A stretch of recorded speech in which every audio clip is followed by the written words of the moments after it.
Systems engaged. Frequencies synchronized. Prepare for incoming transmission. Coming to you from somewhere in the multiverse, this is Robots from Tomorrow.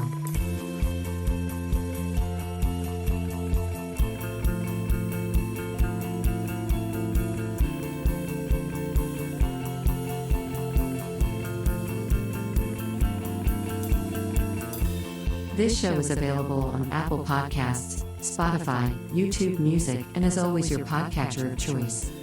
For the full archive featuring over 800 episodes of comics and comics-friendly content like interviews, book discussions, and freeform tomfoolery, please go to robotsfromtomorrow.net. Here is your host, Greg. Hello, and welcome to Robots from Tomorrow. My name is Greg. Thank you for joining me. Next week, we have my recent chat with cartoonist Jim Rugg. Jim and I talk about all things V-Friends, Stephen Bissett's Tyrant, Barry Windsor Smith's Weapon X, and a whole lot more.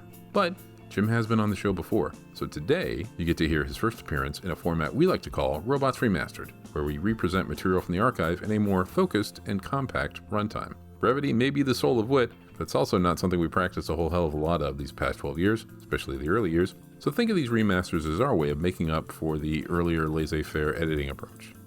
A little, to calibrate your expectations. So, without a single additional bit of ado, here are Mike and I from June of 2014 talking with Jim Rugg.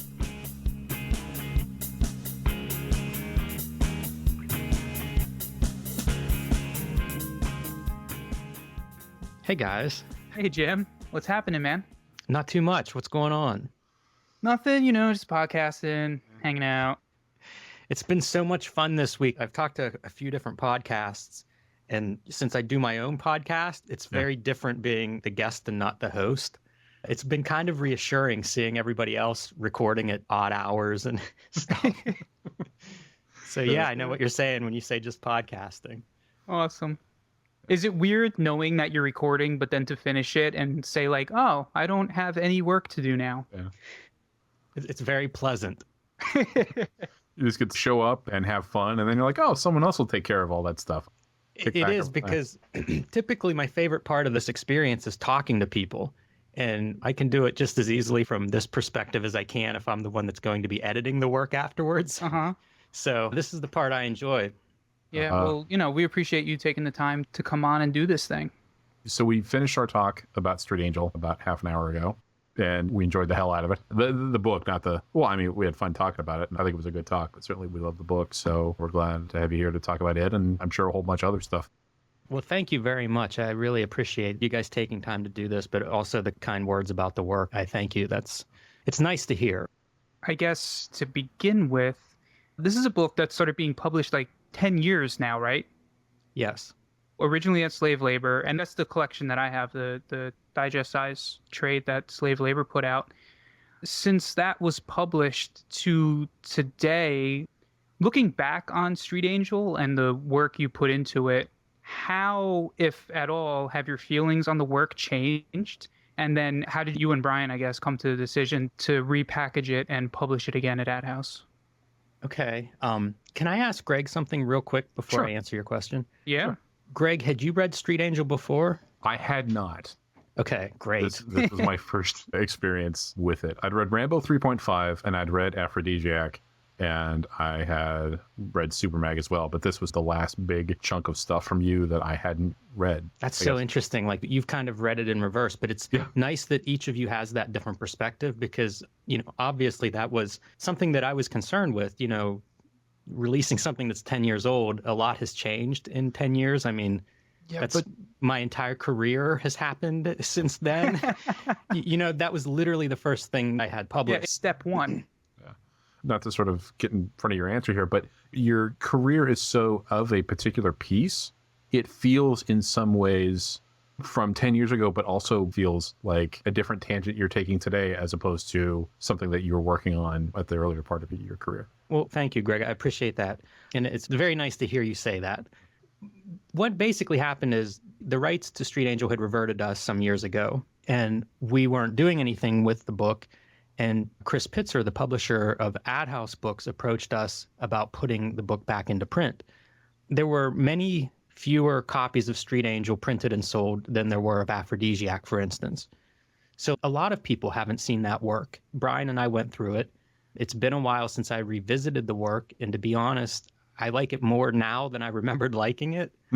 People are so critical of their own work. Like when I finish a book, usually I can't even look at the thing again for a long time. And like so 10 years?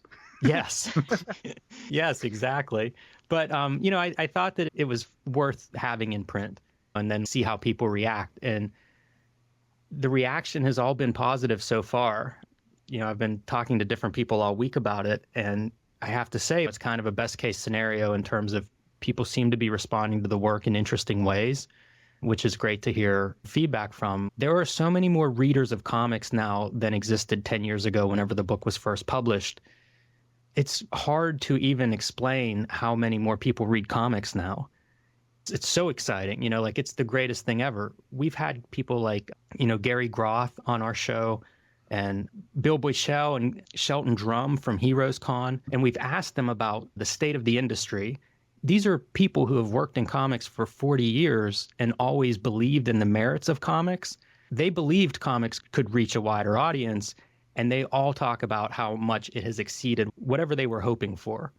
Not just in terms of audience, but in terms of the quality of work that currently exists, whether it's reprints of classic work or new cartoonists. And it's just a very interesting time to be engaged with comics from any aspect, I think.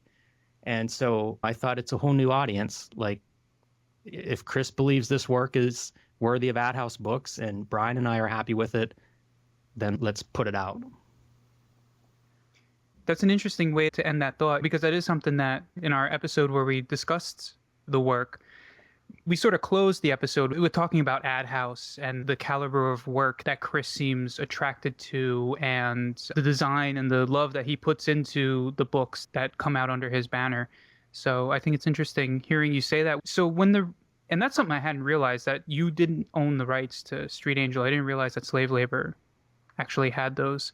When the rights reverted back to you, was there ever the thought of publishing again with them under a different deal, or was it always going to be AdHouse in your mind? Well, like I said, for a couple years, it wasn't going to be anyone. It was just what it was. It was an out-of-print book that didn't have a publisher. And we weren't really thinking about it until Chris came to us and we started talking about what it would look like as an AdHouse book. Do you have hard copies of the book, or did you do a review from a digital copy? I had the review PDF that you sent me. Mike actually had I have the Slave Labor trade. He's got the Slave Labor. Oh, but I have man. the hardcover coming. Version. It's coming in my next comic box. Yeah. So. What did you think of it, Greg? The PDF or the... I thought you were going to say you saw the hardcover. Well, I saw it at Heroes Con at your table in the slipcase with the Aphrodisiac, pretty much sold out halfway through the first day. And you're like, yeah, we can't sell this because we need to be able to have it here to show people. Like everything else AdHouse has, it's a wonderful package. And certainly as a piece with Aphrodisiac, it works really, really well. When Chris approached you guys about Street Angel, was that after you guys had done Aphrodisiac with AdHouse, or? Yes, it was much later. This is my fourth kind of big project working with AdHouse books. And so, I don't know, maybe... Wait, can I interrupt you right there? Yeah. Sure. Aphrodisiac, Super Mag, what's the third one? Yeah. He published Notebook Drawings, which was a catalog for my first art the spiral show. bound one. Yes. I didn't realize he published that. Have you seen that book? Yeah, it's amazing. I'm so happy with that book. I'm trying to think exactly when he would have approached us, but once we started talking, it may have been a year ago. I'm not sure, but it was it was an ongoing process, and we were kind of talking about what it would look like. And I'm so happy with how the book itself turned out. It seems like it's an updated version. It's been 10 years. I think that a lot has changed in the industry in terms of what people expect out of books and design and production. And there are a lot of readers that sort of collect books, and they want nice looking books as part of their collection. They collect printed matter. And so that was a big part of the appeal. Like the other thing that I've been doing a lot in the last year or two is making my own books and zines and mini comics. And I like that process. And so Street Angel was sort of a chance to apply any bookmaking ideas I had to this comic work. And I'm thrilled with the result of that as well. But that's something I think of AdHouse books. That's probably my favorite part of working with them. I think of them as a collaborator in a lot of ways because I love the design process and they sort of enable me to engage in that. That's something that and this is a sentence I'm going to be saying a lot tonight. That's something we talked about in the episode where we discussed the book, your approach to the books that you do and how it seems like, especially with the last few large works that you've done, your books aren't necessarily vessels for information, but they become an object. And that, I think, begins with your design and your affinity for design and good book design. So when you say you're excited for how it came out and you're happy with how it came out, I know that it's the same profile as Aphrodisiac, but what can we expect from the insides? Because the slave labor trade was like a glossy stock trade paperback paper. There were actually a couple of slave labor editions. The one that you are describing with the glossy paper is a second printing. Okay. I like that one a lot. I like that you know that right off the top of your head. Well, we ultimately used the same paper that was used in Charles Burns's Black Hole collection for Street Angel. Because what we were doing is looking at all of these different examples of one-color printing, and specifically with stark black and white artwork. And after looking at a lot of different options, I feel like Charles Burns is probably one of the greatest black and white artists that I can think of. Mm-hmm. And so Chip Kidd is one of my favorite book designers, and he's the guy that is responsible for that Pantheon edition. So we actually contacted Chip Kidd to find out some of the technical aspects of producing Black Hole, specifically the paper that was used, and then used the same paper. Was that for the slave labor edition or for this new No, AdHouse? That's for the AdHouse edition. Oh, man. So like we kind of went back to it from the very basics of what's the best way to reproduce this. I went through a lot of the art files again. I rescanned some stuff with the idea of like, this is going to be the best version of Street Angel we can possibly put together. This may sound like a weird question, but can you describe the end papers? Because I love the end papers in Aphrodisiac, particularly in the opening where it almost becomes a narrative on its own. Did you do something similar with Street Angel or? The Street Angel end papers are just pink. Okay. So what we did with the cover, it's actually printed in 3 spot colors, which was something I first became aware of with high water books in the late 90s. That was like Tom Devlin and Jordan Crane designing those books. They would use spot colors on the cover, and it created this effect that I hadn't seen before in comics that was very eye-catching. And so with Street Angel, we ended up doing a similar process with spot colors, which allows us to use fluorescent ink as one of the spot colors. I'm really excited by fluorescent colors lately too. And so we ended up printing it in 3 colors, including a fluorescent pink and sort of a dull pink, which was the color that I would most associate with Street Angel. That was like the color for all of the covers. And so it's still the color of this cover. And then the other part of it is just a pencil drawing. So it's a spot color black. And I was so nervous because I haven't printed something quite like this before. So I'm always nervous whenever we send it off to press until it comes back and I see that it printed okay. And it printed okay. So that was like my big concern. And then it goes from that neon pink cover into the warmer, soft pink that was used previously as it transitions into the actual book. Wow, that's interesting. Because I guess my assumption in looking at the profile of the 2 books end to end and seeing what AdHouse has posted online with like the slipcase and everything for the Aphrodisiac and Street Angel hardcovers, my assumption was that it would have been something more like that toothy paper, like the paper that was used in Aphrodisiac. But hearing you describe it, it makes it make perfect sense, and going for that, like, I guess I'll call it the Charles Burns stock paper versus a toothier paper, which I guess more encapsulates the feel of what you were going for in Aphrodisiac. Yeah, I mean, it's an uncoated paper, so it does have a certain feel to it that would be similar to Aphrodisiac. It is a little bit of a smoother paper, but, unless you're like Matt Murdock, the papers are pretty similar in a lot of ways. There are differences, but there's no reason for anyone to engage with the differences unless they're trying to print a book and are trying to find examples of different paper stocks. So after you discussed... By the way, this is the most esoteric discussion I think I've ever had about any of this. Really? Yeah, I like it, but I can't imagine what a listener will think of this. Well, I feel like they should be pretty used to it with us by now. I mean, Oh, good. This is Yeah. the kind of stuff you guys get into? this is the type of stuff Mike usually gets into and I try and keep up with. And I get about half of it. I feel like I'm on the same page. The other half, I'm sort of rushing to keep up. But it keeps me, like, I like it because it keeps me on my toes. So I feel like the thing I ask most on this show is a question I ask of Greg as we're recording all the time. I feel like I'm constantly asking, does this make sense? Like, Yeah. is what I'm saying making sense? Is this Yeah. comprehensible? So we do that a lot now that I think about it. Yeah. We ask that of each other. You know, we're like, we'll go off in like 2 or 3 minutes about talking. And then it's like, oh, God, did that make any sense? And then you're like, yeah. So I hope right. that you don't feel like we're being too inside baseball. No. And if I stop making sense, let me know. Because it's Okay. This is the kind of stuff I can go on these tangents, but again, just reel me in as we go along. No, I think I'm just gonna let that rope stay slack. You go out as far as you want, man. Fuck. Now I lost it. Go on. Okay. We were talking about influences and stuff. And you hit so many different beats in your work as a whole, but also like an aphrodisiac. And then when I finally read Street Angel, I was like, wow, this is exactly the same type of across the board thing of influences. I'm not necessarily going to ask you who you're influenced by because I don't think we'd have time to get into that. Can we limit it to Street Angel? Like Can we- who aren't you influenced by? I almost want to go at it that way because I feel that might be a more manageable sort of answer. But who is somebody you're influenced by that you don't think people realize? That You know what? I can answer the who am I not influenced by. Okay. Whoever I haven't seen yet. You know, like I'm man. looking at as much stuff as I can possibly look at, and I'm trying to take it all in, even if it's something that I'm taking in as an example of what not to do. It's still an influence. Mm-hmm. But some of the big influences on Street Angel, you know, like Frank Miller was the first cartoonist that I ever really followed around in terms of tracking down his work. Mm-hmm.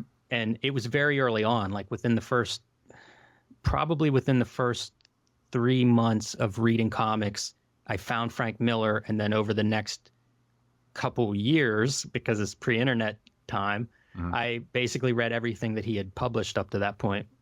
And so he was a huge influence. And then he also introduces influences. Like he was a guy that would have been my first exposure to manga as an influence through like Ronin and through interviews where he just talked about things, and also doing covers to Lone Wolf and Cub. Yeah, those first comics editions where he was doing that. Exactly. And So- so he was really big. And then, you know, the Image guys were all really big concurrently with Frank Miller.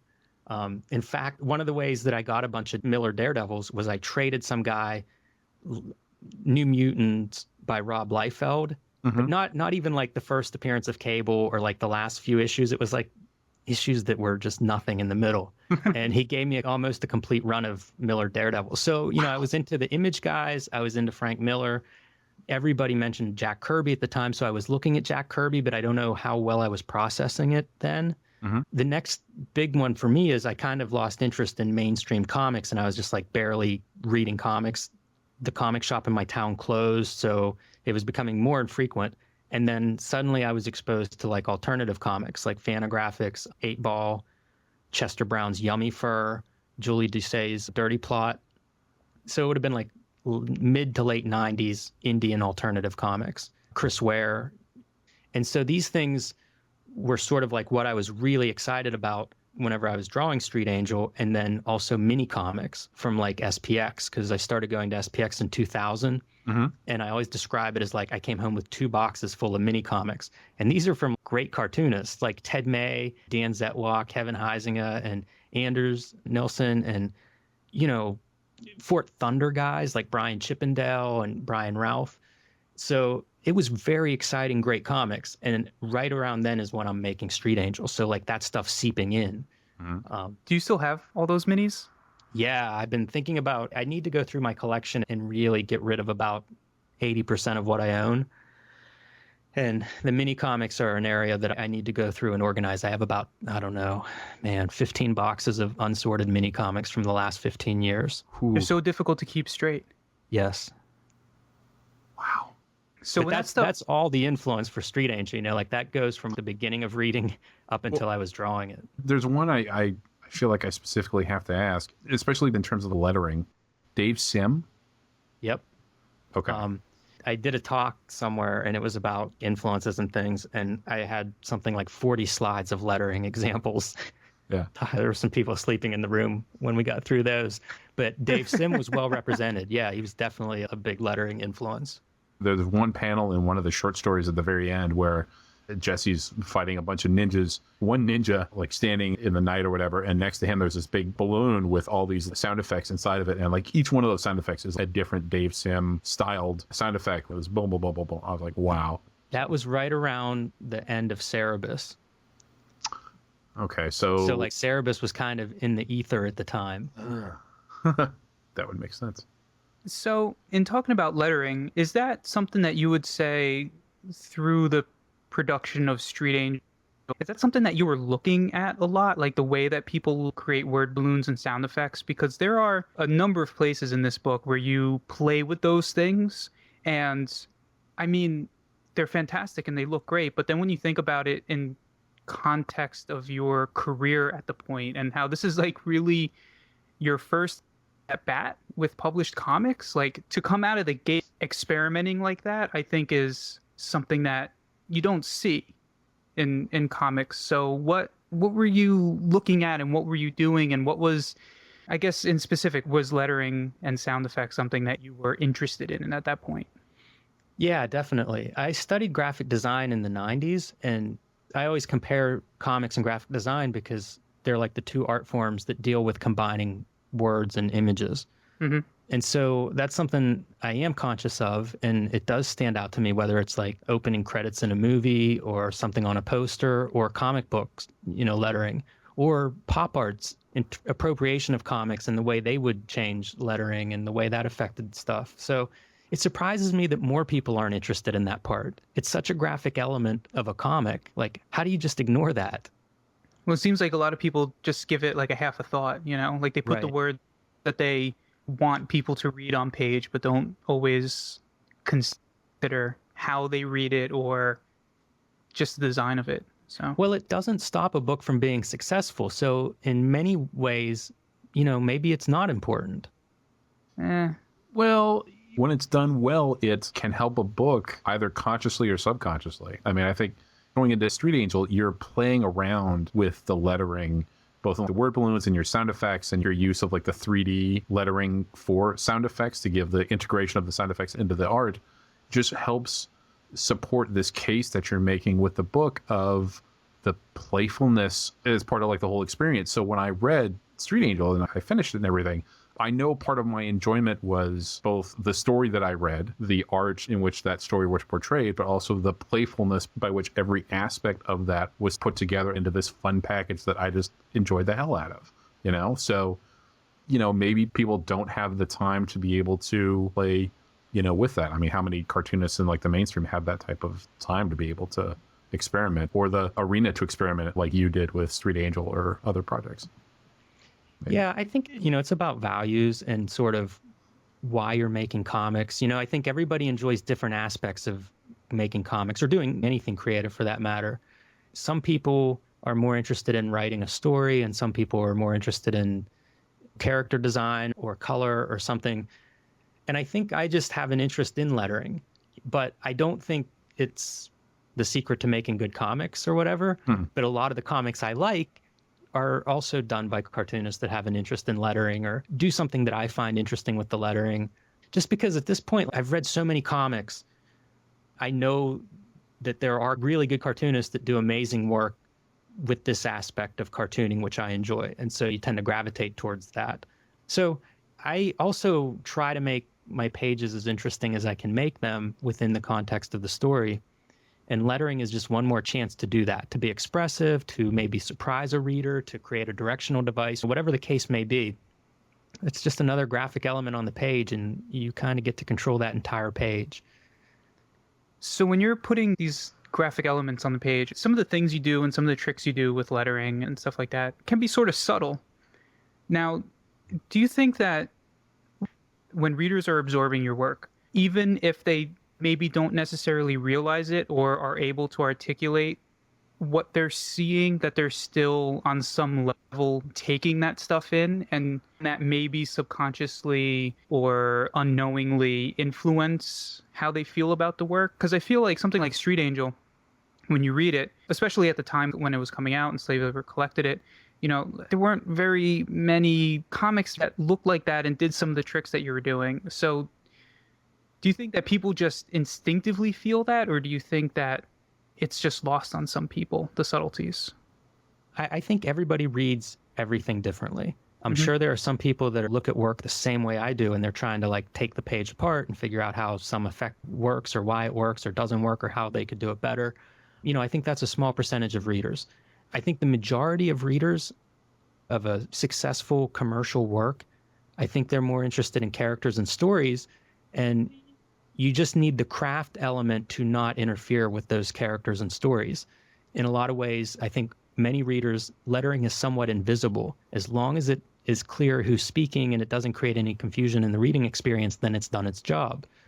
And I think that's totally valid. And I think that's the way the majority of people that read comics engage with them. I think that would be a sign of a healthy art form, and I think that's the case.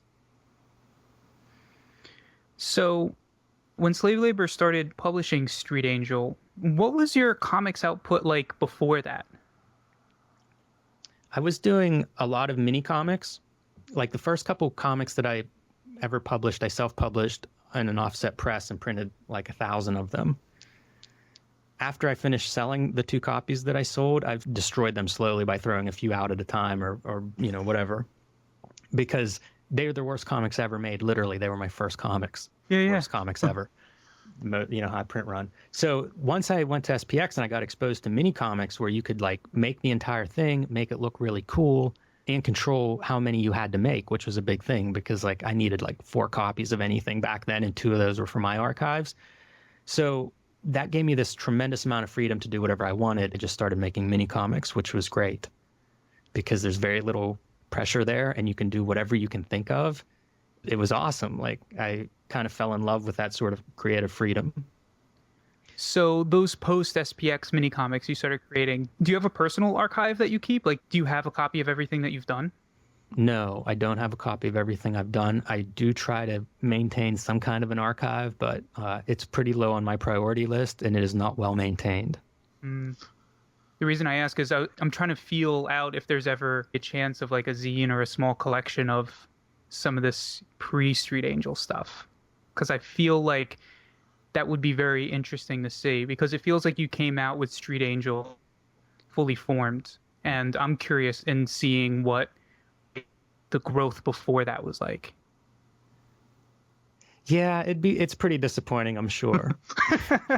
I wish I could say more about it, but it's funny to hear you say that because I feel like it was a very slow evolution to Street Angel, and that, I used to complain that people would just show up in the comics that are really good. And it's like, what have you been doing? Like I would call them, closet cartoonists or something, because like they were making comics for like 4 or 5 years before they decided to put out a mini comic. I don't know whether that's smart or not, but the result is that first mini comic would be really good. And it used to, I used to think, I wish I would have done that, because like I was just putting stuff out that was terrible, so people kind of saw whatever development I had. And I don't know if that's, at this point, nobody knows any of that work. But back then, I had 100 people that read my stuff. So when you were doing that work, I guess when you began Street Angel, what changed in you? What changed in your work or your influences that made the output better? Brian Maruk is probably the real answer there. We had started collaborating and had done a couple of mini comics before Street Angel, but working with him as a writing partner was an incredible stroke of luck, I suppose, like starting to collaborate with him. And you guys met because you worked together, right? Right. He was a technical writer and I was a graphic designer. So we would kind of like waste time by basically throwing story ideas back and forth, like on a coffee break or something. That was the way to sort of pass the time in an amusing fashion. And now here we are. But really, the stuff that you haven't seen is not worth seeing. This is how I would describe that. Street Angel was the last mini comic that we made from that time period. And I had been doing all these small press shows like Space in Columbus, Mocha in New York, SPX in Maryland. And I don't know, I would sell whatever copies of stuff I would sell, and I would trade stuff at these shows. And so I did a show in Space with Street Angel, like the mini comic version. And that was the first real comic that Brian and I had done. Before that, we had done some zines. And it was a very nice process of writing the first issue, which at the time was just a mini comic. There was no plan for a series or anything. But in generating that mini comic, we created additional stories, things that we cut out of the first issue. But because the process was so good, it was like, oh, maybe we'll do more of these. So I went to a small press show and sold all of the mini comics. And, I knew what I sold at those shows. This was very unusual. My reaction was maybe we could find a publisher and then it would really make it kind of worth our while to produce more issues. And Slave Labor seemed like the best publisher, the best fit for the book that we had in mind. And, I just followed their submission guidelines, sent them a copy of the mini comic and whatever else their submission guidelines indicated, and then heard back from them that they were interested in publishing it. So that's kind of how it all came together initially. Do you remember what the day was like when you heard back from them and they said, yes, we want to do this? I do remember that. I remember sitting in my dining room and talking to Dan Vado and just being like, okay, so how does this work? I knew nothing. I knew nothing about working with a publisher, having a book published, what to expect. I remember talking to him and, going over well, how many pages will the comic be? Do we have to run ads in the comic? How does that work? All of this nuts and bolts stuff. And I was so excited when he said we didn't have to run ads. It was every piece of this comic is going to be me. I would make fake back covers and, had a letters column and everything because it was my chance to finally make a comic. This was my dream for the past 14 years or something. That is what I had dedicated to making that comic in a lot of ways. So, yeah, it was really exciting getting that call. And when you got that call, how much Street Angel was actually completed and ready to go to print at that point? Was it just the mini? Right. And I redid the mini. I redrew the whole thing. So issue 1 is very closely based on the original mini comic, but it's all been redrawn and slightly edited and tightened up. Fast forward to today, and you're assembling the AdHouse version. Did you go back and redraw anything or tweak any pages? And was there the temptation to do so? I did not change anything significant. I went through every single page, basically through the digital files that I had. And in some cases, I rescanned some things or I touched up something that may have misprinted initially. Yeah, I'm trying to think. I don't think I actually redrew anything from the comics that are being reprinted. Mm-hmm. So it sounds like if there was anything, it's fairly insignificant, but was there a temptation to do that? Or is it just, no, the work is what it is? Yeah, the work is what it is. To change a little bit of it, what would that make it then? Part of what you're getting here is this is my first published work. So there are a lot of times I will like an artist's first work the best. Yeah, that's why I was asking about the mini comics before. And so I don't want to change anything significant. I consider this this is the stuff that wasn't published is not worthy of being published, then or now. But this was worthy of being published then and hopefully now. So I wanted the work to be what it is, but just present it as well as possible. I don't know how I would ever try to go back and edit 10-year-old work. That seems strange to me. The reason I ask is because you seem so involved in every element of putting out your work, like the production and selecting paper stock and cover design, spine design, end papers, it seems like you're very invested in making all decisions down to the smallest ones. So I was curious if that at all translated to older work itself. Yeah, my interest was to try to present it as well as we could. I'm looking at the book. This feels like the Criterion version of this work, right? You've done your remaster, you got your cover gallery in the back. It looks like the first mini comic cover and then all of the covers. Yeah, they're from the series, from the trade paperback. And that section is the color insert in the book itself. It's a way to really preserve. Pink is such an important part of this book's history. I used to get letters from people that would be like, oh, I really like Street Angel, but I hate that the covers are pink. Really? Yeah. I would see reviews and things that would mention how the covers stood out, which isn't that what a cover's supposed to do? So, I wanted to reprint those in color. It's funny you mention that because it is like a black and white book. And you say pink is so important, and it's not really till the end that you then see the covers and you're like, oh yeah, I feel like some of these stories I've told before, so feel free to cut me off.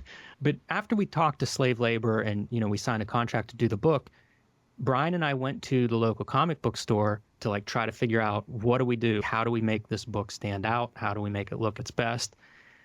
The comic book store we went to had a wall of new comics. It's just rows and rows of comic books facing out. And so we stood like across the room, and we couldn't afford any kind of special printing. Spot color was something I was interested in. We weren't going to get that. In comics at the time, they weren't doing it so much at that particular time, but comics had gone through a period of having like hologram covers and foil covers and all sorts of bells and whistles. And so we basically stood there looking at this wall of books, trying to figure out like, how do we make our book stand out on this wall with no budget? And the one thing that was absent from the wall was that flat pink color. Like, it just didn't exist on that wall. Everything was just screaming, and all these different bright, tiny little bits of color just exploding on the wall. And so the idea was like, if we make these flat pink covers, that'll be a resting place for a person's eyes. Especially with all the negative space and everything. Yeah. So that's kind of how those covers developed. Yeah, it's funny you mentioned that, because as you were saying that, I was thinking about a quote about Planetary. They would completely change the look of the cover for every issue. And Wildstorm were like, well, how are people going to know this is the book? And he's like, well, it's going to be the thing that doesn't look like everything else on the stands. Looking at the covers that you've got in the back of the book here, it looks like what was originally the front covers have that flat pink and everything that you're talking about, but it looks like each one of the back covers was an homage or a take on a different style of comic. Like the second issue, you've got like a very Dan Clowes thing, and then third almost looks like a Johnny the Homicidal Maniac. Yep. Sort of Which cover. would have been big at slave labor at the time. Right. So it's interesting that you straddled both things. You changed your cover in the back half. You changed your cover to reflect what was going on in that issue, but then in the front cover, you were just like, no, we're going to have this non-design design. So there's a lot going on, even in what looks like random approach. Yeah, I used to read Wolverine when I was a kid, and they would have Wolverine galleries on the back cover. Yeah. And it'd be like Wolverine drawn by some artist like Kent Williams or Bill Sienkiewicz, and they would do some radical stuff, like stuff that, I wasn't seeing in any comic books at the time, buying off the newsstand. And they would just be like these glimpses into, like, imagine what that world looks like. I always enjoyed that, and I couldn't afford to pay anyone to do that. So that's why I would draw the back covers, and I would sort of like ape somebody's style, just to, again, like make the comic book better, right? Like I liked back covers like Cracked Magazine. I used to read Cracked Magazine when I was a kid, and they would have like a painting or something on the back. So, that stuff was always, that's part of the package. Like, I just wanted to take advantage of it. Well, in doing that, you incorporate these other voices into your packages, something that you continue doing in Aphrodisiac. It's also a place that I get to try different things. You can do almost anything if you're only making one drawing of it. Like if everything goes wrong and you have to do another drawing, it still is a couple of hours of extra work or something. So these single pieces were a lot of fun creatively because, like that Jonan Vasquez from Johnny the Homicidal Maniac, that Is style. that how you say that? I think so. I never knew. So many consonants. Hopefully, I'm probably mispronouncing it in anyone else's name that I've said so far. Well, you and everyone else. Of the three of us, you probably have the best track record to say that correctly with the slave labor connections. But that, sorry to go with it. Oh, that's okay. That piece was actually an acrylic painting on a canvas because I didn't know how else to approximate that style. The issue after that is an homage to Harold Gray's Orphan Annie, Annie comic. Okay. Yeah. And that was the first time that I started experimenting with like paper textures, which lead directly into Aphrodisiac from a production standpoint. So like, they're just exercises as well. Like it's something I can get very engaged with because it's maybe there's some technical thing I want to try, or, it's an excuse to look at a bunch of Dan Clowes comics or whatever. Right. It's very enjoyable to do that kind of exercise, especially if you have a place that you can kind of have an outlet for it. Now with the internet, like everybody has an outlet. Yes. You have some exercises in the book itself and how you tell the story and how you experiment with sequentials. Like there's that one fight scene that is almost entirely panels of sound effects, and then contrast that with another big fight scene that you have where it's almost like a collage, and you guide the reader's eyes around the 2-page spread. And you're playing with different types of lettering, and some elements are completely upside down and things like that. So, yeah, I'm glad to hear you make note of that. Oh. I feel like if you're doing a superhero comic, and I say that Street Angel is a superhero comic, you have to do interesting fight scenes. Like, aren't fight scenes sort of the key component of a superhero genre? Mm-hmm. Yeah. So I would try to do fight scenes that I thought were creative. And like you said, I have one that's all sound effects, which is one of my favorite sequences in the book. That piece that you described, like I've shown that in a handful of gallery shows, like that's a piece that people really respond to. Somebody mentioned a reference to one of the early fight scenes as having like these 4 panels that reference the Teenage Mutant Ninja Turtles by weapons, because they're like panels of just weapons flying through the air. Uh-huh. And it's like each turtle's weapons. And I don't even remember doing that, but you're trying to, you want these fight scenes to be something new, certainly within the book, but maybe it's something that nobody has seen yet. Not even because you invented it, just because that might be the first comic they read. Everything they see in that comic, it's going to be the first time they've ever seen that particular effect. It's the same as lettering. If you're doing a fight scene, what makes it worth drawing, let alone reading? See, and this isn't a question so much as it is a statement, in talking about the fight scene of sound effects. Like, the thing with it is that when you isolate it and you have it on its own, so you said you've shown it in gallery settings, or like if you just show someone that spread, I feel like it's different than when you're actually reading it in a comic book. And the first time I read it, it didn't really even register that that's what it was. The first time I saw this thing, it read like exactly what it was supposed to be, which in hindsight, now that I've dissected the page a little bit more, it's kind of crazy how that happened. Does that make sense? Yeah, and I'm thrilled to hear you describe it this way, because some of those fight scenes are just pure chaos. They're kind of unreadable as a whole, which is the way I think of like fight scenes and violence can be that way. I'm glad that some of those pages read that way. Well, especially the larger fight scene, I described it earlier as being more collage-y. Like, that's not a bad way of I'm not somehow insulting the work. No, that's a really good description. Okay. And I think that comes from, because I do so much work, and everybody does, on a screen, there's a lot of like zooming in and out of imagery. And so I like that kind of depth, and I try to get that kind of depth on these pages. And one way to do it is to what you're describing as collage-y. Like that's one way of achieving depth, by having elements that are sized differently. Like if you want to see what's going on in this panel, you're going to have to look a little bit closer because it's some long shot or something and the figures are very tiny. And at other times it's like something's in your face, you almost have to pull the book back in order to take in the image. But I think that all comes from just working in such a digital environment. And again, like it's interesting to zoom in and out of images. Mm-hmm. So I think that's what that collage page in particular is influenced by. You talk about fight scenes being unreadable, but I would almost argue that it's not unreadable. It's just overwhelming at first blush. Mm-hmm. And then once I got into those pages and just really started breaking down what it was that I was looking at, it seems that you have put a lot of conscious effort in designing that mess, for lack of a better word, and there's like a rocket launcher, something that brings you across the page, and an explosion in the corner that pushes you back down. So you almost end up doing a figure 8 through it. And again, that's not a question cool, as man. much as it is an observation. Yeah, it's great to hear. I've got it right here on my screen. There's so many things going on. You almost just want to look at it and just be like, oh man, I don't know if my eye can take it. But like Mike said, it sort of guides your eye from this point to that point to that point. And before you realize it, you've been walked through. It's still just as chaotic when you're done with it as it was when you started looking at it. But you can understand what's happening, but it doesn't lose the chaotic feel of it. Yeah, good job. Bravo. Bravo. Thank you. When you're playing with these elements, and when you started describing the spread that we're talking about as, zooming in and out and different size and different scale elements, I immediately thought about the centerfold in Super Mag. Yes. The Godzilla King Kong piece. Yes. That's sort of this idea to the nth degree. Absolutely right. Yes. And is that all? I do have a question. Is that all ink on board? Yes. It's a pretty big piece. And I drew part of it very small, and then I enlarged that piece digitally to see like, well, how thick should the line be? And I would measure for the figures that are in the foreground of the piece that you're describing.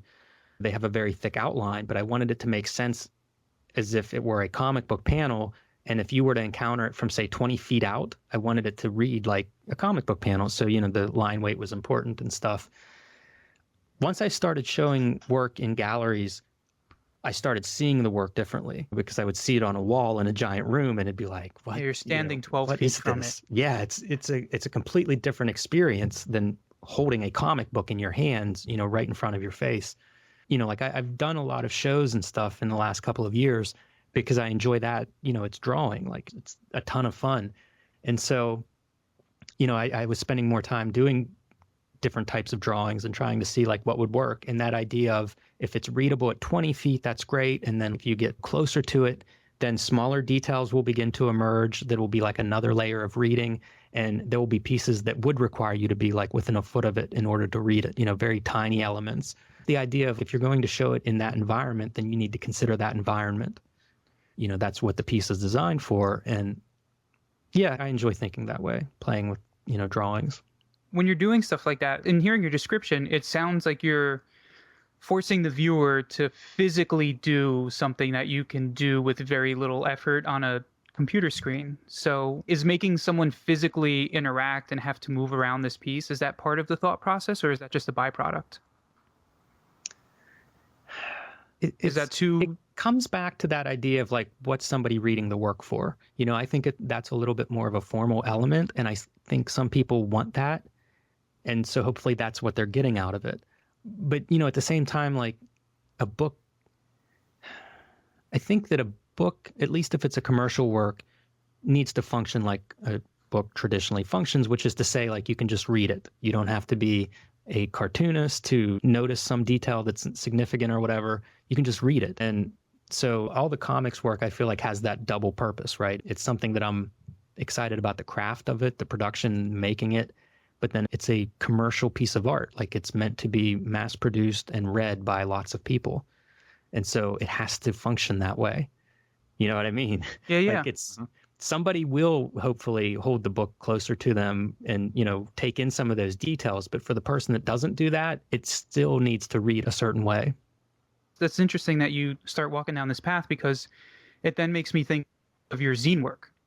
Your, I guess, non-commercial or less commercial things that you do, so I saw online like the silhouette zine that you did, and you and Jason did the comic of all ads, right? So is that, so I feel like it, all right, let me back up. I feel like you don't see very many cartoonists or artists or people in comics that are in the position that you seem to be in, that still dabble in mini comics and zines and stuff like that, but you still do. Is it so that you can sort of push against these boundaries, and so you can do these more high-minded or experimental things without having a book bomb on a publisher? Yeah, definitely. That's part of it, I enjoy that part of it too. So I kind of like everything about comics. I like the idea of drawing a fill-in issue at Vertigo or something, and then working on whatever my next zine is, like maybe a Blacklight comic, for instance. And wait, that's what your next zine is? No, not necessarily. Oh. It's sort of, that's on the list. I don't know if that's the next thing. But the zines do allow me to do, again, whatever I want. If it's a low enough print run, I don't have to sell any of them. If everything goes wrong, if I'm not even able to produce whatever I'm trying to make, the loss is minimal. So they are a chance for me to experiment and to do stuff that I think it does cater to a different audience than, some of the works that AdHouse has published. Like Street Angel, for instance, I feel like that has a wide audience. I think it appeals to people that like young adult. I think it appeals to people that like superheroes. And if you like skateboarding and kung fu, just send me your money. Yeah. And so it's published through a more traditional publishing channel of being published by AdHouse. It's a way for people that like graphic novels to come in contact with the work. With the zines, it's more of a book arts thing. It's people who are more interested maybe in printed matter, in producing sort of, I don't want to say more challenging because I don't feel like any of the stuff I've done has been very challenging, but it's stuff that's a little bit more esoteric, right? It's more about maybe a design element or, like the ad zine that you mentioned. That was an experiment of using different papers and some different printing devices. So it was kind of a technical experiment, and that was the thing that we made while using some different equipment. The work is very different than a book like Street Angel. And I like doing both, so it's just kind of like scratching different itches, I suppose. So are there some concrete things that you've learned in your zine work that you've translated successfully to your commercial work, be it comics or other? That's a good question. I don't know. I mean, from the creative point of view, like there's almost no distinction between any of it. Like it all informs each other. So I don't know what the most commercial thing that I do is, but like whatever it is, it's simultaneously influencing like the least commercial thing, like it's trying different software maybe, or different tools to produce it, or different printing techniques, or maybe an illustration style that I haven't really worked in, but it's a chance if it's an illustration to try something different because it's one drawing, like it's a chance to experiment a little bit. So it all informs all of it. You just put out like a new zine or a new mini comic of your recent works, right? Right. That's for sale on your website? It is. It's on my website. As long as I still have copies, I'll have them at any upcoming shows that I happen to be at. And it's a collection of, the zine is called Work, and it's black and white, and it's printed on a glossy coated paper. The main reason this zine exists the way it does is I had done a Street Angel sketchbook, and a couple pages in it were printed in black and white instead of color. And the black and white was the best black that I've ever gotten back on something. Like it was completely flat black, shocking in the quality. So I was looking at work that I had to try to produce a zine that would take advantage of this really awesome printing. So Work is a collection of drawings that I've been commissioned for, or drawings that have been in art shows, or drawings like work for hire, like illustration kind of work. So technically, like it's all work. It's all stuff that I've been paid to draw, and kind of shows like a range of different comics related subject matter. Did you put those together yourself, or did you send them to a binder? I had them bound at the same place that printed them. And I was curious to try the binding. It was relatively cheap, and it's just a saddle stitch. And they kind of crimped the sides, so it's almost perfect bound. And I think it's because the paper stock's a little bit heavy, so like the thickness of the book required it. So yeah, I didn't actually saddle stitch it myself, but I did trim it myself at Encyclopedia Destructica. It's like a local bookmaker, and they have all of this like binding equipment and cool stuff. The reason I ask is because you're not afraid to take over a dining room table and put together books for hours and cut out. Like I was looking at some of the process stuff that you posted for Silhouette, which is another recent zine that you did. Yeah, that's a fun zine. And it looks like it was so much fucking work. That was for an art exhibit. It was a big art project, so we were commissioned and paid for that. So we were able to devote a little more time to it. There was little risk involved in making that because we kind of sold the bulk of them before we started. And is that something that, since it was something that you were commissioned, like, do you have copies that you sell at shows, or? I'm pretty much out of that one. I always end up with, like more copies than whatever the print run is, because some of them you mess up and some of them you make adjustments and stuff. So you have like artist proofs and things. And I did have some Silhouette zines left over, but at this point, I'm pretty much out of them. I'm curious as to like what the reaction was to that. And as an extension of that, you mentioned your different works being for different audiences. When you produce something like Street Angel versus something like Silhouettes, do you see the same people picking up both at tables when you exhibit, or is it one type of fan comes for this thing and the other comes for that? I think everybody likes different stuff that I do. Most of my fans, I think, like people that are kind of seeking me out at a show, people that are familiar with my work ahead of time, I think they appreciate that variety. They may show up and be interested to see what's there. Because again, with a lot of the zines, I may only have one copy, and I'll bring that along to shows as something to talk about, to share with people, because so many of well, not so many, but, you know, a lot of people enjoy this aspect of the work, I think. You know, they like the printed matter, for lack of a better phrase, or else they wouldn't be at the show in the first place. And so a lot of them enjoy seeing the zines, and I'll try to bring them along because it's a lot of work that I'm proud of, but you don't necessarily get to see unless you come out and actually see me at a show. And as far as the work being for different audiences, I put pretty much everything I do online for free. So like the audience can self-select whether they want to look at my work or not. And then some people want the printed version, so they can seek that out in many cases. So it kind of just depends on how an audience wants to engage with my work. It's not so much me determining what's right for the audience. It's more of like, hey, anyone, you know, take a look. If you like it, cool. And, you know, if not, come back next week because there'll be something else up. You know, and I think, I don't know how else you would really promote your work at this point. Yeah, I mean, the most accessible one. You know, like there's an issue of what do you charge for different types of work? And that's part of the reason that I try to put everything up for free. Because once you start doing things like printing and binding and whatever production values go into producing the printed version, there's a formula for how much stuff costs. So if I'm hand printing 40 pages and binding them and trimming them and doing all of this stuff myself, there's a lot of time in that particular book and a lot of production cost. Mm-hmm. So, you know, that book may be $40. And, you know, rather than saying like only someone that wants to pay this amount can have it, I feel like, all right, it's online. Like everybody can have it. And if you want the printed version, well, this is like production costs and, you know, my time and whatever. You know what I mean? Yeah, yeah. So I don't want to exclude anyone. That was a big thing whenever I was in art school, was the idea that art was this elite thing. And it's the stupidest idea ever, you know? It should be the most common thing. Right.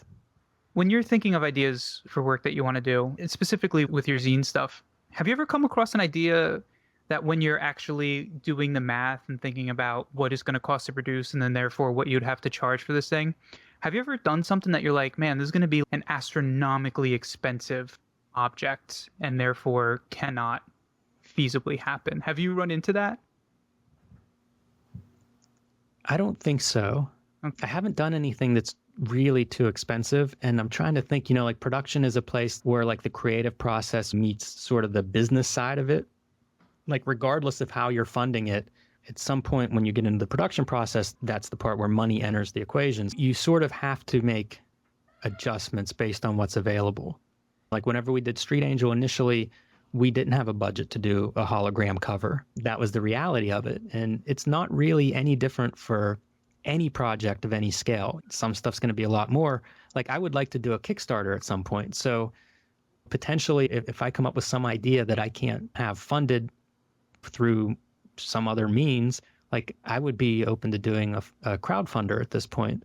It really just depends on what the concept is. I think there are ways to raise money. We have so many publishing options now. Like self-publishing is viable in pretty much every media there is today. It's just incredible. So, you know, I don't know that there are too many limitations when it comes to whatever it is you want to make, but, you know, it might require some work, some administrative type work to put it together. So to wind down, you mentioned, you know, selling work at shows and things like that. So through the rest of the summer and into fall, where are you going to be showing? Where are you going to be? I'm going to be at San Diego Comic-Con next week. I'm going to be at SPX in Maryland in, I think, September. I'm doing Ape in San Francisco, I think in October. It's the first time I've ever done Ape, which has been around for a long time. So I'm excited to go to that show. I feel like that's a legendary show. I'm doing a show in Wichita in November and then possibly in Brooklyn in November. Oh, is that cab you're going to be at? Yeah, we applied for a table. I haven't heard whether we're in or not, but hopefully that we'll be able to do that show. I know I'll be at SPX this year, so I will definitely say hi. I should have a new zine there. Cool. What's it going to be? Off the record? Oh, it could be on the record. It's for a book arts show. Basically, a group of artists, each one is producing a books in an edition of at least 12. And then all the contributors will get one complete set of works. So it'll be 12 books created by 12 different groups of artists. And a lot of them are just one artist, not necessarily a group. But I'm doing one. I don't know if you guys know Copacetic Comics. It's kind of this legendary shop. Yeah. The guy that runs it, we had on our podcast, and the response was really good. You know, and he was retailing comics in high school. And talking to him, I realized like his background and his history with comics is just far more extensive than I had realized. And he's kept records of a lot of it. So yesterday, I went over to his place to go through like personal archives that are sort of a history of his interaction with comics, basically beginning at the beginning of the direct market. So like he has stuff from Phil Souling that is like literally the first direct market mailings. Like there were checklists of like, these are the DC books, which ones do you want? Oh, shit. And like this Wow. is and like handwritten notes from the guy sort of explaining, welcome to this, you know, this thing that we're doing. So I'm putting together a book that's kind of a record of his experience as a retailer, because he's had 2 shops before Copacetic in different eras, and then had done like mail order and did shows. He organized a monthly series of comic book shows in the early 80s. So I have like the flyers to the first 12 of those shows. He published comics and would write and create comics for a while, because he's retailing all through the 80s black and white explosion and the direct market explosion. And there were all these distributors and there are all these publications about so many comics coming out, like you couldn't keep track of them. So he's engaging as a retailer, as a creator, as a publisher. And there are some of these magazines that will have like an ad for his store and then like an ad for his comic book. And it's just remarkable. So we went through a lot of his archives, and I'm going to try to put together a very truncated archive of this guy's history with comics, and specifically with the direct market. That sounds fucking awesome. I'm psyched for it, you know, because like he's one of my favorite people, and it's a chance to pretty much collaborate on making a book. So I have high hopes. Because Copacetic, they published or distributed like the Cold Heat comics, right? Yeah, I mean, has roots to Pittsburgh comics going back to the 70s. And, you know, like Frank Santoro grew up in Pittsburgh, and this was like his comic book store. And so the first comics Frank ever published were published by this guy. You guys got something going on over there. Yeah, something in the water. I can tell you another project I'm working on as well. Oh, what's that? Are you guys familiar with Jason Karnes? Yeah. Fuckator. Yeah. So we're putting together a collection of his work for someone. I'm not sure I can say who. I don't know if that's come out yet. But, you know, we're putting together a collection of Fuckator, which I think are some of the most... Dude, they're fucking awesome. They're such exciting comics. And he has been just distributing them himself online. You know, like he's this guy that he's been making comics for years and years, but hasn't been engaged with the comic book industry. You know, wasn't going to shows or anything. And so... he just kind of evolved on his own, and the work is just fascinating. Yeah. The comics are awesome. Like he prints them himself, right? Yes, he does, and he colors them himself, and he does everything himself. Like it's a completely one-man operation. Yeah, and I've never seen him at a show. Like I guess you summed it up best. Like he doesn't interact with the greater comics industry. Yeah, But I mean his he's like stuff an is so outsider good. cartoonist. Yeah. Literally. Yeah, I mean it's the closest thing I can think of. You know, like comics used to be considered this outsider art at best, and you know, like Jason Karnes is sort of an outsider of this, you know, of comics totally. Like he just hasn't interacted with them very much up to this point, and yet he has this substantial amount of work. So I'm very excited to be helping that find a wider audience. Wait, so are you designing the book for him? What's your relationship to his work? That's exactly what I'm doing. Okay. And I'm working closely with him. Like if you're familiar with his work, he has a tremendous sense of design. So I'm doing more technical stuff with him than I am design, because I just want whatever his vision is for a book of this work, I want to help realize that vision. Have you ever now I can't remember the guy's name, but I found him at like the same time I did Fuckator and Karnes' work. Is it he does a Galactic Breakdown? No, he does a comic called Kankor. And I'm trying to Google it now, and I realize that I have no idea how to spell Kankor. I've heard of this, and I haven't had any luck finding it. It's like this big monster man without a face, and it's like super surreal and kind of gross, and but I associate... Oh, Loadfish is the name of his blog. LOAD or LOD? Let me just... I'm so afraid to look up Loadfish on Google. I'll do it for you. Yeah, doesn't seem to be too bad, but... I think it's Loadfish or Loaffish. I have to look things up for photo reference all the time. And I mean like very, very simple kind of stuff like an airplane or some model of a car or something like that. And everything comes back with some bit of porn like within the first 2 pages or something. Oh, yeah. It's so crazy. I found it. It's loafdish.blogspot, and he does a comic called Kankor. Okay, I'm looking it up. And his stuff is so cool. It's like melty, monster, weird. Oh, here we go. Wow. Yeah, this stuff looks really sharp. It's really awesome. He did a run of the first big chunk of these stories he's telling, and it looks like the most recent entry. Wow, man, I like this a ton. Yeah, it's so I good. may have seen this a long time ago, but it looks so much better now than what I was remembering. It's beautiful. Yeah, and the stuff he does is... I have no idea what his process is, but like his coloring is great, and his design is great, and just, I don't know.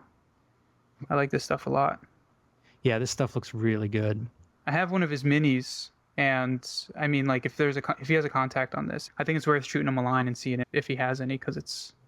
Yeah, I'll reach out to him. It's nicely printed too. It's, I don't know, from everything that you were talking about earlier and your affinity for Fuckator, I think that you'd enjoy this as well. So take that for what it's worth.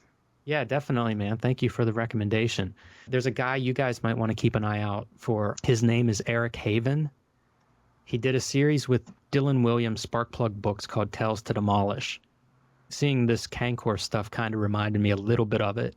Oh, I know Tales to Demolish. He has a new collection of like new work coming out this fall. I think it comes out at Ape, I think. Oh man, I'm on his website now. Something called Bedman? Yeah, that's in the new okay, collection. Okay. Very Fletcher Hanks kind of... Yeah. Kind of what the fuck, but in really, really good way. Like Fletcher Hanks meets sort of Chris Ware. Or Michael Kupperman, I think. It reminds me of his humor a little bit. I like his stuff a lot, and so he has a new book coming out this fall that I'm real excited for. Is someone publishing that, or is he doing it himself? Yeah, it's another one. I don't know if it's been announced yet. Okay. The name of the book, though, is You Are, like the letter U and the letter R. Okay. So, keep your eyes peeled for that, because I definitely will.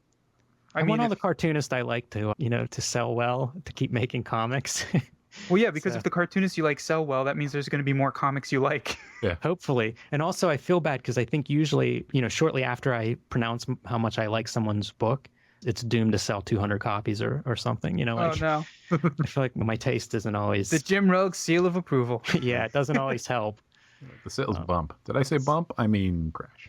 This Man-Cat comic was floating around Tumblr for a long time. Yeah, that makes sense. I mean, it's interesting like how you can have this work that's been out for 10 years, like Street Angel. Someone will just find it. Like, who knows how old it is? It's new to somebody. Mm-hmm. I've noticed that with like videos, I always assume I'm the last person of the party. And then like 6 months later, I'll see it circulating again. And like friends of mine that are like, oh man, this is the coolest thing. Have you seen this yet? And it's like, all right. So, like shelf lives just don't apply anymore. It just is whether you've seen this thing or not. Once it's on the internet, it's like the internet is creating the largest gold mine man has ever had, where things can just be constantly discovered and rediscovered and kind of live in a timeless way. That's a really good analogy. Is that yours? I think so. I mean, I just made it up. Now. Wow. Yeah, that's very apt. Well, that's got to be good creatively, because then it means that stuff from long ago doesn't necessarily have to be consigned to the dustbin of whatever. So people now can be influenced by the original influences of people who were right before them, instead of having to get it through an influence of an influence of an influence. So like somebody could see Fletcher Hanks directly now. Totally. That's a great example, Fletcher Hanks, because that stuff to me was some of my favorite comics whenever it was re-released. But really, whenever Fantagraphics published it, I wasn't familiar with his work, and I loved it. Like, it could have been some new, 23-year-old from someplace that's their first work, because it was vital and interesting and unlike everything else. It was fantastic in most of the ways that I would judge a comic, and it's 70 years old. Yeah. So, and what's crazy about it is, like, there are people that those Fantagraphics collections will change the way that they work, and they haven't even seen it yet. It's just on the internet like a fucking mine. It's like a landmine for them to step in. Yeah. I think the gold mine was a little more positive. Yeah, that's true. Landmine. Yeah. It's a landmine of love. There you go. That's what maybe it'll sink their career. They'll do a Fletcher Hanks homage, and everyone will be like, "That's tired." I don't know. I'm trying to save that one. I'll rework my material. We'll see how it goes. Good luck with that. So, man, this is great. So Eric Haven's stuff, like, whoever he's working with for releasing it, like, is this something that I'll see in previews eventually? Yeah. Okay. Keep your eyes peeled. Okay. Because we go over really good. Like, I saw a dummy of it recently, and so it's like that close. Yeah, it'll be out. I don't know if there'll be early copies or what for Ape, but like, it'll be out this fall or this winter. Ape is February, right? No, it's October. Is there a show in February? I don't know. It doesn't Probably. matter. I feel like there's a show all the time. Yeah. There's probably like 7 of them. Was Locust Moon in your rundown before of shows you're going to? No, it's not. I'm not even sure when it is. It's October 25th. I just talked to Josh like last week and stuff, so he was... That's my wife's birthday weekend. Okay, so we're going to put you down for a no. Yeah. That's not working out. Because I'd like to stay married. Thank you very much. Yeah. So, Gotta prioritize. Yeah. It can't all be comics. No, I don't think that's healthy. Oh, just really quick, the Locust Moon stuff. The Little Nemo hardcover. Oh, that Nemo book, man. Jesus, that thing looks awesome. Yeah, I'm really excited to see that. I'm super happy with everything I've done with that book. Greg and I were talking about this. The design you did for that, it's not something that I feel like people will look at and be like, oh shit, Jim Rugg designed that. Like, it's this wholly unique's not the right word, but it's like this in all the different works you produce, like, you find inspiration and you move on to another voice, I guess. I mean, that's kind of, in a lot of ways, that's how I think of the role of design, right? It's supposed to make whatever the subject matter is look better and connect to an audience more effectively. So the best compliment, like, I would get on my work is, that thing looks great. I don't know who designed it. Like, I grew up with an interest in design and never knew who designed anything. It's used to be a very anonymous practice. And so if you see that Nemo book and you think it just looks like a great, cool book, that's good. That's like the best compliment someone could give me. Mm-hmm. You drew the cover though, right? Yeah, I did the front and back covers. I designed the book, the layout of the book, end pages. And then I also contributed a page to the book, a comic.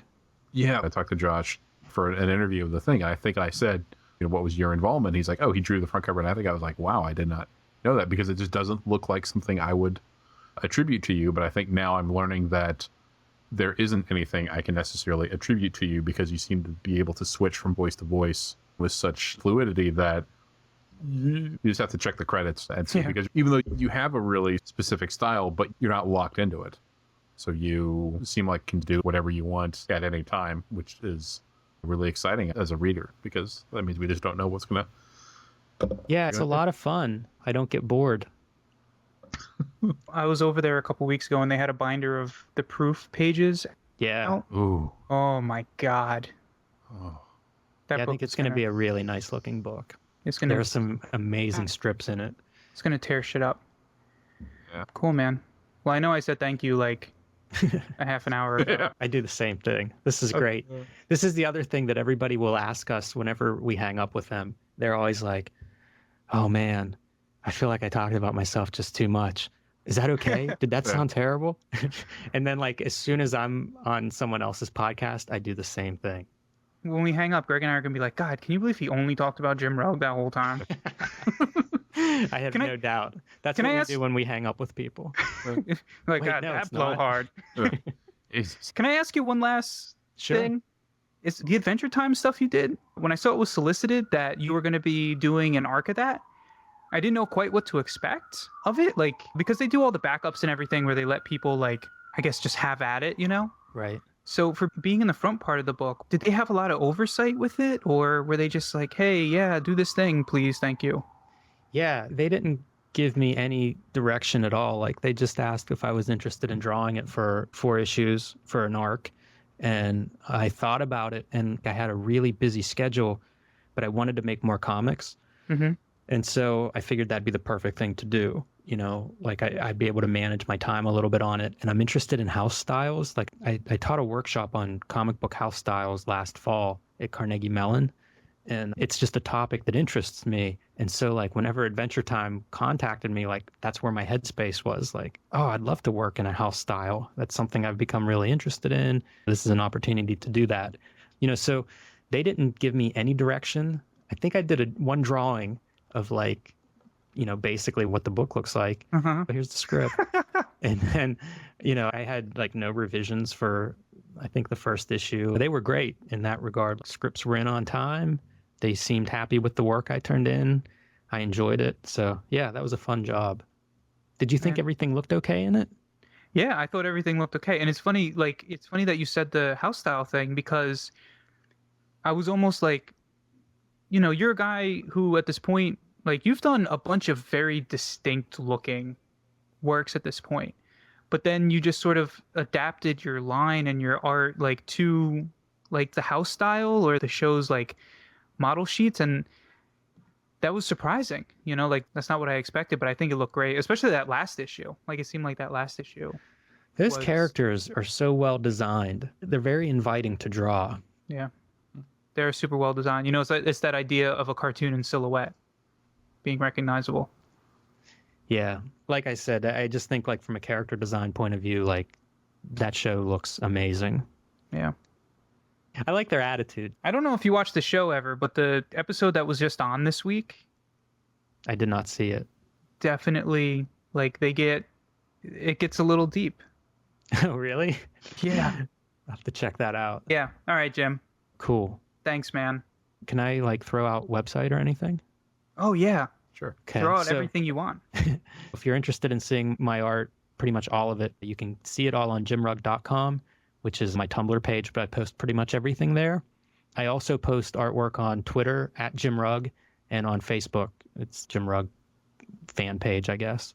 And I do a podcast on boingboing.net called Tell Me Something I Don't Know, where I interview artists and writers and cartoonists and different creative types about the business side of their practice with my co-host Jason Lex. And that's you a can great find show. that. Thank you. Yeah, you can find that on my website or on boingboing.net or iTunes or SoundCloud, pretty much wherever you find podcasts. I think it's one of the, and this isn't like hyperbole, and I'm not blowing smoke, and I hope that you don't feel like we've been blowing smoke up your ass this whole evening, but I think that Tell Me Something You know, like I feel like that's how I feel, and I'm glad I feel that way. It's a lot better than if you guys were killing me, man. I think that Tell Me Something is one of the best interview podcasts that I think I listen to. Oh, thank you. So when new episodes come out. And I was excited that there was a Teenager X follow-up. I thought that was Awesome. I thought that was cool. I'm glad to hear it. That kid seems all right. Is he related to Jason? I guess you can't It's say. anonymous, man. I can't say Sorry. anything like The that. X, it would not be X if yeah. They had a familiarity that I picked up on. Interesting. I cannot comment. So on that note, All right. thanks, Jim. This was My great, pleasure. man. This Thanks, was super guys. awesome.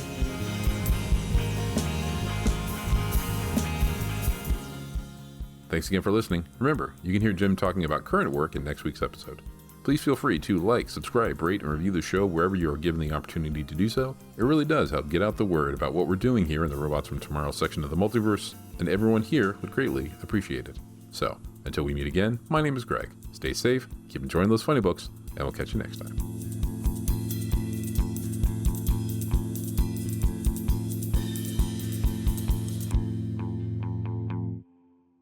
Thank you for listening. Systems disengaged.